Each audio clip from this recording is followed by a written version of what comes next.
Welcome to Native Bidaske, Native News Online's weekly spotlight on the people making news and leading change in Indian country.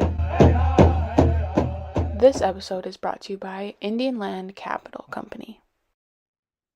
Welcome to another episode of Native Bidaske. I'm Levi Rickert, founder, publisher, and editor of Native News Online. Late last month, the National Urban Indian Family Coalition, based in Seattle, Washington, released a 5-year impact report called Democracy is Indigenous. Joining us today is Executive Director of the National Urban Indian Family Coalition, Janeen Comenote, who will discuss her organization's role in civic engagement. Now, welcome to Native Bidaske, Janeen. How are you today? I'm pretty good. How are you, Rick? I'm doing well. Listen, first of all, let me say I love the title, Democracy is Indigenous. Tell us about how you came up with that name. Well, we came up with the name because democracy, well, it is indigenous. So really, when you look through American history and you look back at the Haudenosaunee Great Law of Peace and how they were a representative republic, that's what the founding fathers of the United States really did base a large part of what would become the United States on how they governed up there. And so, looking back in history, we realize that a lot of the concepts that are embedded in American democracy really come from indigenous cultures. We know how to do democracy. Well, there are a lot of people, and I guess I will put myself in that camp, that think democracy is under major attack here in the United States in current times. Would you agree with that and talk about it? Absolutely. So we're seeing the effects of these attacks just really across all strata of American life, and particularly, we do see it in Indian country, and a lot of people don't realize how much we see it in Indian country, particularly for our on-reservation relatives who are actively being, there's all kinds of zoning laws and redistricting laws and mailbox laws that are being enacted that are actively not allowing for Americans to vote, as well as very active the Supreme Court has weakened a lot of our voting laws with this last Supreme Court. You're seeing places like Arizona, where we have a very significant Native vote, literally closing down polling places where you can go take your ballot. And when the ones that are open are now seeing lines, in places like Georgia and Arizona, and this is not by accident, you see these very, very important states with 4 to 6 hour lines for people to vote. And that's not conducive to democracy. Mm-hmm. Well, in getting back to your report, Democracy is Indigenous, it really deals with how your organization worked with native nonprofits, on getting the native vote out. And talk about that. I really like that. Tell us a little bit about what was in the report. Yeah, so, basically starting about in 2018, we had really been looking at, so the National Urban Indian Family Coalition is really founded on this issue, on the concept that urban natives are often the invisible majority in Indian country. And we're all tribal citizens, so we're not complaining about that, but it is a reality, and that invisibility really lends itself to lack of representation and policy. And so in order to really improve our lives, we really need a government that works for us at all levels, both on the reservation and off the reservation. And because urban Native people really do face within America's cities, we face some of the poorest outcomes, like education. I mean, the same, that's generally the Black population and the Native population in America's cities who sort of unfortunately hold those those poor socioeconomic indicators. But without real policy to address those shortcomings, we just remain invisible, and we don't see you don't move the needle. We always say you can't move the needle in any finding an Indian country unless you address it at the urban level, because that's where a majority of us live, is off reservation. Mhm. So, really starting back from our founding, policy was a centerpiece for the work that we do, is really looking at policy as it relates to how do these nonprofits work within policy arenas to really improve the outcomes for Native people living in cities, which then quickly led us to, we worked with the Obama administration pretty closely, and we very quickly realized that, policy follows elections. So we really began to look, starting in 2016 with the first Trump presidency. We really began to see that we are going to need to be a lot more active in ensuring that we are present in policy. And again, this started long before 2016. We really started, our first visit with the White House was in 2008. So really continuing that presence. And then in 2018, we received a grant from the Wallace H. Coulter Foundation. And it was really the first infusion of any resources into civic engagement for urban Indians in our history that we know of. So, really starting in 2018, we decided to invest in frontline nonprofits, because as a national organization, we can't come in to a community and work with that community on civic and voter engagement. Really, that's the nonprofits, and these nonprofits who we work with have often spent really decades working with their particular communities on cultural, providing cultural services, social services, human services, education, you sort of name it. So our nonprofits, they're the local experts. So where we ended up was providing these local nonprofits with the resources to work on the 2018 midterm elections. And we call it our 5-week, really 6-week miracle, because we didn't get the resources, the money. We didn't get the money out to these nonprofits until about 5-6 weeks before the 2018 election. And, I have spent the last 20 years working with urban Native nonprofits. And before that, I worked at one for 18 years. So, I know how urban nonprofits work, and I knew going into this that if we were able to get them the resources, as with Native people writ large, you give us resources, we are going to make something amazing out of it. And they did. So, in that 5 weeks, we were able to get, without having counted all of them, about 8 million social media interactions. We got 73,000 they got 73,000 people.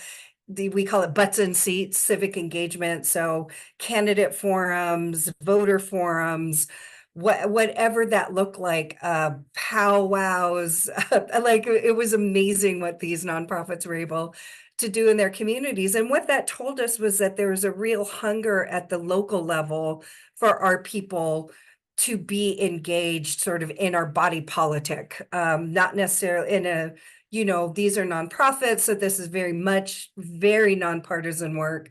It's really just ensuring that our people see themselves reflected in all of the work that kind of goes around elections, and really making sure that our people and our Native communities are engaged beyond voting engagement, because voting is it's a transaction that happens every 2 years in America.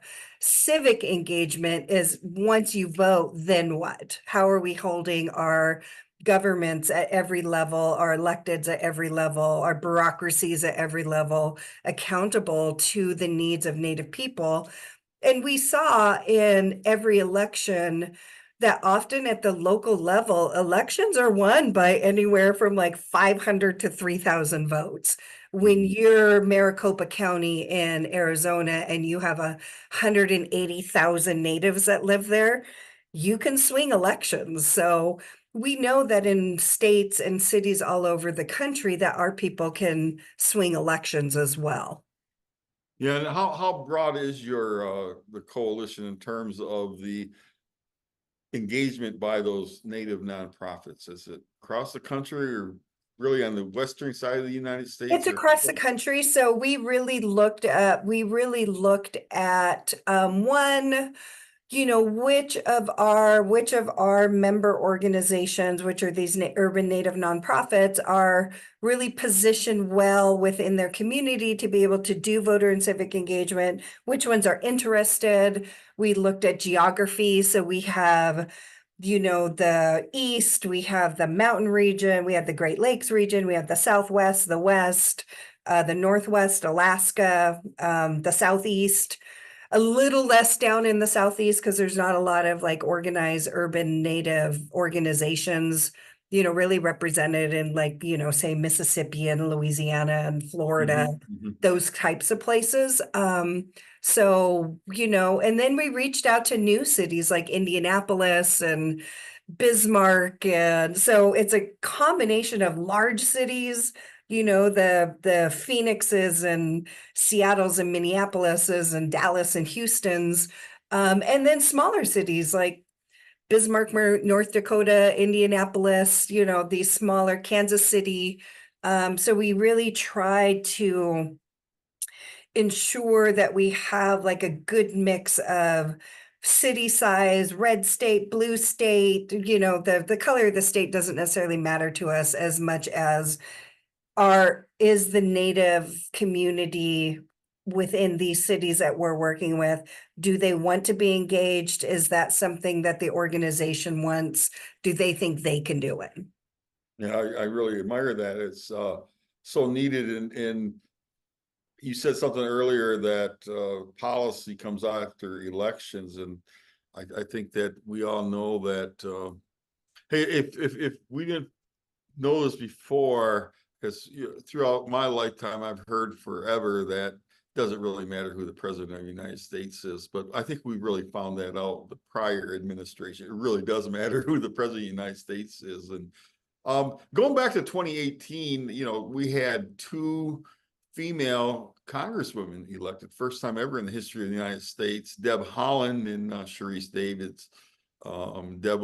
Holland was down in New Mexico, first congressional, and then Sharice up in Kansas. So look at what happened with Deb Haaland. I mean, in terms of where she is now as Secretary of the Interior. And, I say that with a smile on my face because it really, there again, it matters who gets elected. And It does. she never would have had the opportunity to become Secretary of the Interior had she not become a congresswoman first. And she proved Agreed. herself. She proved herself, and the president saw something in her and said, "Hey," invited her to become the Secretary of the Interior. And tell me this: how do you engage and I'm going to share this with you. I used to, in my other life, before I was a journalist, I used to run the North American Indian Center in Grand Rapids. And Oh, okay. So yeah, I know urban centers, and I know Yeah. that like during the census, in Yeah. order to get Native people out, what do? You have a potluck, and you will have Native people come out and provide them, Yeah, food. totally. And so tell me about some of the methodologies you guys have used, your organization, in terms of really getting the people engaged who are Native. So, well, first, let me just say something about, we were so proud. I mean, obviously, all of Indian country was proud of Deb and Peggy Flanagan, the Sure. first ever lieutenant governor of any state in the United States. But what we love about all of that is that all three of those women were voted in by urban districts. Yes. These are urban Native women who have been working in the districts. And the other thing, what we also see with, I'll get to your second question here in a second, but what the thing that I just love about Native people is that when we have Native people in office, like we had, Deborah Juarez sitting on Seattle City Council, we have Tana Sanchez in Oregon State Legislature, we have Peggy Flanagan and Sharice Davids, and so we have a lot of Native people who are in office.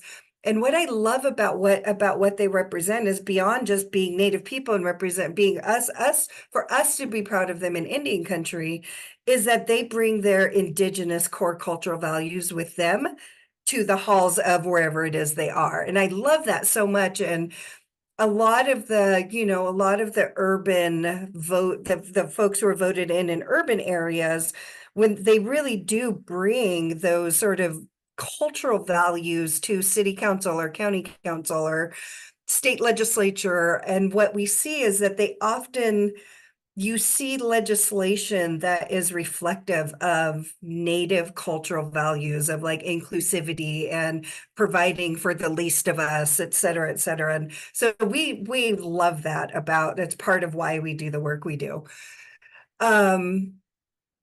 So some of the things that our organizations do to engage Native communities is really, like you said, you ran, in Michigan, we actually have Brian Moore is one of our big players out of Detroit. Michigan's a really important state too. So it's everything. Like you can think of, we've had, like the Las Vegas Indian Center literally had a get out the vote parade down the Las Vegas Boulevard. It was amazing. Wow, that's pretty cool. Yeah, we had all kinds of parades actually. So parades was a really big one. Up in Alaska, they do like civic engagement game shows. They had a census game show. We've had billboards, like the Rock the Native Vote Oklahoma is doing Yeah. some of the best work out there. So they do like powwows and billboards and feasts and, gatherings. And so, they also do things like I love this idea so much. They actually had an elders gathering where they brought elders and youth together to teach the elders how to use cell phones and computers. And during all of that, they'll really integrate, sort of civic and voter engagement into all of the work that they do. We've had, like in Bismarck, North Dakota, they rented a Hummer, they rented a Hummer limousine and they drove people to the polls. There's just the amount of creativity that happens at the local level. We had like voting and donuts in Minneapolis. So there's so many different ways to engage our Native communities, and every organization, sort of navigates what that looks like based on their experience with their community, what they know works in their community. Yeah, it's endless and it's varied and it's very creative. And we love bringing all of our cohort of democracies, Indigenous nonprofits together, because then they trade ideas. And so there was a lot of that's a breeding ground for like trading ideas and how to engage Native communities in meaningful ways. Yeah. What other national Native American organizations do you work with? Do you work with the National Congress of American Indians? You work with Four Directions, the Native Advocacy Group, OJ Siemens. So tell us about that. We work with some national organizations. We did for particularly around the census, we worked pretty closely with NCAI. We worked with the National Council of Urban Indian Health is actually one of our deep partners. So we've been partnered with them on this work since 2020 was when we got really involved with them. And so they actually also subgrant to their health organizations through our partnership. The Center for Native American Youth is one of our partners. And so that's really ensuring that they're doing that we're being able to provide them resources to make sure that the youth are being engaged in a way. So CNA is a big partner. Those are the primary ones we work with. That's great. And tell us this, with this very important election year, 2024 presidential election, what is your organization planning to do to get the Native vote out? We are not going to do anything really that much different than what we've been doing, which is really to rely on our front-facing community-based organizations to engage within their communities, because we know that they know how to do this. Like, you give Native people the resources to do something, and we're going to do a really good job with it, whatever that resource is. That's how we got fry bread. I love that. You are 100% accurate on that. That's for sure. Well, listen, yeah, I applaud what you're doing. The report is Democracy is Indigenous, and we'll put a link on how our viewers can see it. It's a 5-year impact study prepared by the National Urban Indian Family Coalition.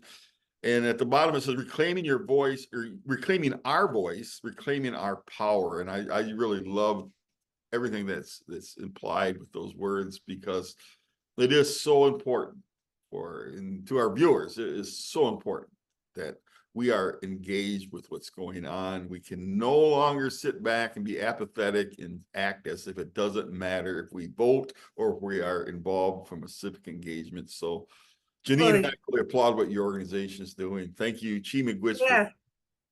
Yeah, absolutely. And do you have any final words you'd like to say?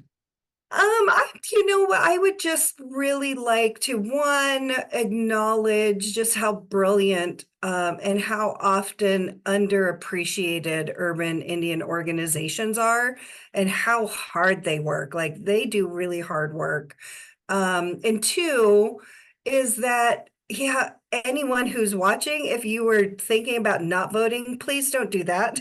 Like, it really does make a difference. Like, again, when Tana Sanchez in Portland, Oregon won her seat in Oregon State Legislature, she's now the most powerful legislature in the state of Oregon, by the way. She is who's the person who controls the purse strings at the state legislature? She's that person.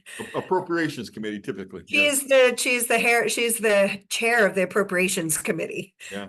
A Native woman, which is just amazing when you think about it. But she won her election by less than 200 votes. Wow.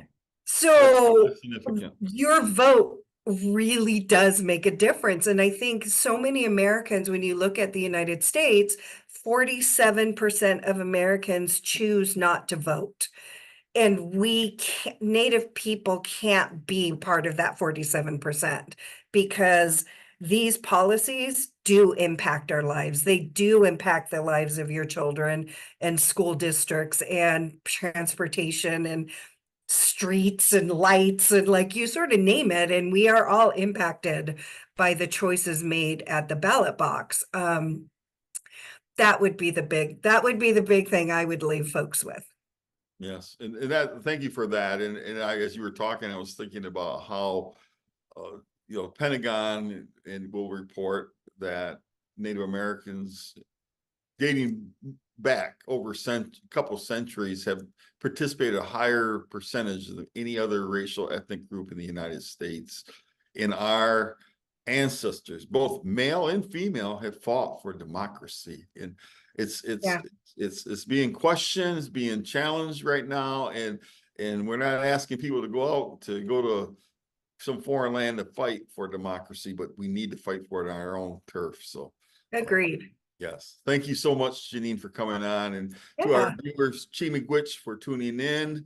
Native News Online is committed to covering the 2024 elections in a robust way this year. So you'll be hearing a lot more about it on our Native Bidaskes, and obviously on our website itself, Native News Online. So please join us next week for another exciting guest for Native Bidaske.